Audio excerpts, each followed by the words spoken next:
સાબર dairy દ્વારા પશુપાલકોને ચૂકવાયેલ ભાવ ફેરના વિરોધનો મામલો.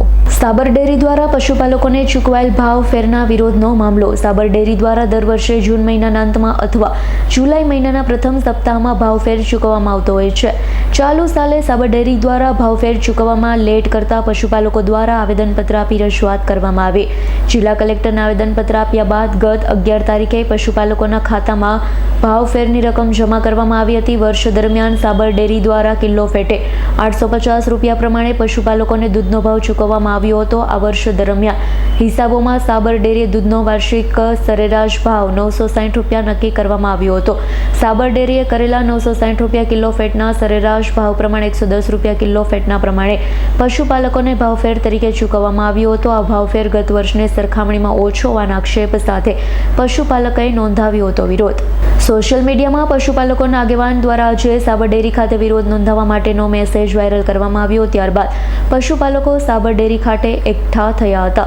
વધુ ભાવફેર ચૂકવવાની માંગણી સાથે સાબરડી ખાતે વિરોધ કરી રહેલા પશુપાલકો દ્વારા સાબર ડેરીમાં પ્રવેશ કરવાની માંગણી કરી હતી. પોલીસ અને સાબર ડેરી દ્વારા પશુપાલકોને ગેટ બહાર અટકાવવામાં આવ્યા હોવાથી પશુપાલકો ઉગ્ર બન્યા. સાબર ડેરીના ગેટ તેમજ કમ્પાઉન્ડ તોડવાનો પણ પશુપાલકે પ્રયાસ કર્યો હતો. પોલીસે પશુપાલકોને રોકવાનો પ્રયાસ કરતા પશુપાલકોએ પોલીસના વાહનો પર પથરામારો કર્યો છે. પોલીસના 4 જેટલા વાહનોમાં નુકસાન થવા પામ્યું. પશુપાલકોનું ટોળું વધુ ઉગ્ર બનતા પોલીસે તેમને અટકાવવાનો પ્રયાસ કર્યો. પોલીસ પર પથ્થરમારો કરાતા પોલીસે ટીયર ગેસના સેલ છોડ્યા છે.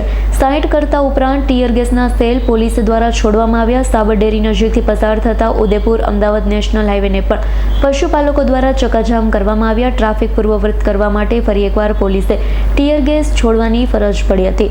સાબર ડેરી ખાતે વિરોધ નોંધાવી રહેલા 40 ઉપરાંત પશુપાલકોની પોલીસ દ્વારા અટકાયત કરવામાં આવી. સમગ્ર ઘર્ષણ દરમિયાન 6 જેટલા લોકો ઇજાગ્રસ્ત થયા હતા. હાલ સ્થિતિ પર સંપૂર્ણપણે કાબુ. 11 વાગે સાબર ડેરીના જેટલા સભાસદો છે એ લોકોએ ભાવ વધારાની માંગણીને લઈ અને સાબર ડેરી આગળ એકત્રિત થવા માટેનો કોલ આપેલો હતો. અને એમની જે માંગણી છે કે દર વર્ષે ચલો ભાવ વધારો આપવામાં આવે છે એ હજુ સુધી આપવામાં આવ્યો નથી. ગઈકાલે સાબર ડેરી દ્વારા એક મેસેજ આપવામાં આવ્યો હતો કે ભાઈ હજુ એ લોકોનો ઓડિટ ચાલુ છે એટલે હજુ ભાવ વધારો જાહેર કરવામાં થોડી વાર થશે, પણ એ લોકોએ વચગાળાનો ભાવ વધારો પણ જાહેર કરેલો હતો. એમ છતાં આજે સવારે લગભગ 1500 થી 2000 લોકો ભેગા થયા હતા. પોલીસે એમને શાંતિપૂર્વક રજૂઆત કરવા માટે એમને રજૂઆત કરી હતી અને એમ પણ કહ્યું હતું કે તમારામાંથી કોઈ 15-20 લોકો 50 લોકોને ડેરીના કોઈ ચેરમેન MD સાથે વાત કરવી હોય તો અમે એમને લઈ જવા માટે તૈયાર હતા. પરંતુ ટોળું ઉશ્કેરાઈ જઈ અને અહીંયા જે પોલીસના વાહનો હતા એમાં તોડફોડ ચાલુ કરી હતી, જેથી પોલીસે પણ બળ પ્રયોગ કરવાની જરૂર પડી હતી. અને જે તમામ ટોળા ઉપર લગભગ 50 થી વધારે ટીયર ગેસ સેલ છોડી અને ટોળા વિખેરવામાં આવે છે. રોડ પણ પૂર્વવત ચાલુ છે.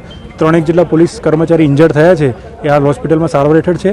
આમાં આગળ વિશેષ ગુનો દાખલ કરી અને એની તપાસ કરવામાં આવશે. કેટલા લોકોની અટકાયત કરવામાં આવી છે? અત્યાર સુધીમાં 20 લોકો અમે અટકાયતમાં લીધેલા છે. 50 થી વધારે ટીયર ગેસ છોડેલા છે. સવાલ એ છે કે જ્યારે કાયદો અને વ્યવસ્થાની સ્થિતિ હોય, એક બાજુ પશુપાલકોની માંગણી અને લાગણી હોય, બીજી બાજુ જે પ્રમાણે આખા રસ્તાની જે પ્રમાણે સ્થિતિ થઈ હતી, બળ પ્રયોગ પોલીસે કરવો પડ્યો. 3 પોલીસ કર્મીઓની સાથે સાથે અન્ય કોઈ ઇજાગ્રસ્તો અથવા વધારે ગંભીર ઇજાના કોઈ સમાચાર? હું આપને એ જ કહેવા માગું છું કે પોલીસે ઓફર કરી હતી એ લોકોને ચેરમેન MD સાથે વાત કરવા માટે, પરંતુ એ લોકોએ કોઈ વાત સ્વીકારી નહીં અને સીધો જ બળ પ્રયોગ ચાલુ કર્યો. આમાં પોલીસ તો માત્ર કાયદોની વ્યવસ્થાની ધ્યાન રાખવા માટેનું માધ્યમ છે. ભાવ વધારો એમને ડેરી તરફથી આપવામાં આવતો હોય છે. એમ છતાં પોલીસને આ લોકો ટાર્ગેટ કર્યો છે, જેથી કરીને પછી એમના વિરુદ્ધમાં પણ કાયદેસરની કાર્યવાહી કરવામાં આવશે. Bureau report S9 news Sabarkantha. અમારી તમામ માહિતીથી અપડેટ રહેવા માટે જોડાયેલા રહો S9 ન્યૂઝ સાથે.